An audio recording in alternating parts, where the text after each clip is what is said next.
point there, essentially bargaining power for the trade deal we have here that could be used against China if needed.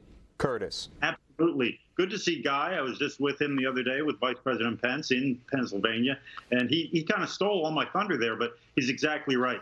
The whole idea of this new NAFTA, the USMCA, is to make North America the manufacturing hub of the world with the United States at the center of that. And this is so important when it comes to taking on China. We start moving supply chains back to North America. Now we have the certainty, we have the continuity of rules, we have the same rules applying, Canada, Mexico, the United States.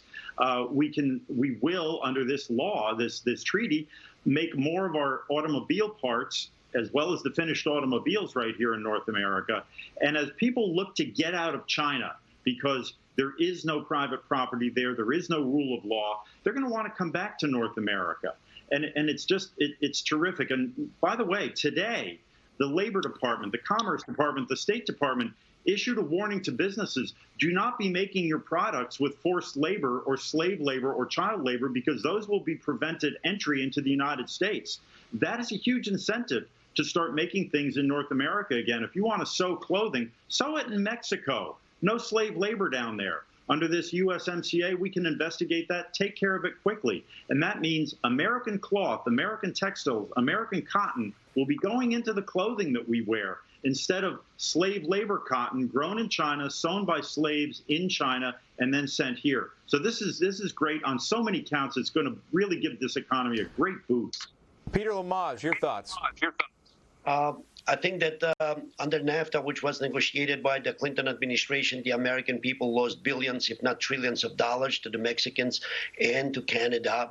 What this new negotiation is doing is giving the Trump administration what he needs right now with regard to foreign policy. You're going to see hundreds of companies coming from overseas to invest here because we got a fair trade. We got it right, and we got it to benefit the American people. He campaigned, the president campaigned during 2015 and 16 campaign, that he's going to negotiate this deal, and he's going to do that with regard to benefit the American people. But on the other hand, he's going to be fair and just to the Mexican people and also to the Canadians. So this is a great victory for the American people, and I think it's going to encourage lots of investment from European Union and also the companies that we have abroad to move back to the United States. And that's what the president campaigned on, and he's living up to it. He's keeping his promise. Last comment, Guy, I wanted to get your thoughts on this, and it's a completely different topic, but while I have you here, any comment on the Russian intelligence that so many are commenting on that came out in the New York Times alleging that the Russians were paying the Taliban to take out American troops? It seems to be some huge controversy over who leaked it. Was it credible? What have you heard? What are your thoughts on how this should be handled in the administration?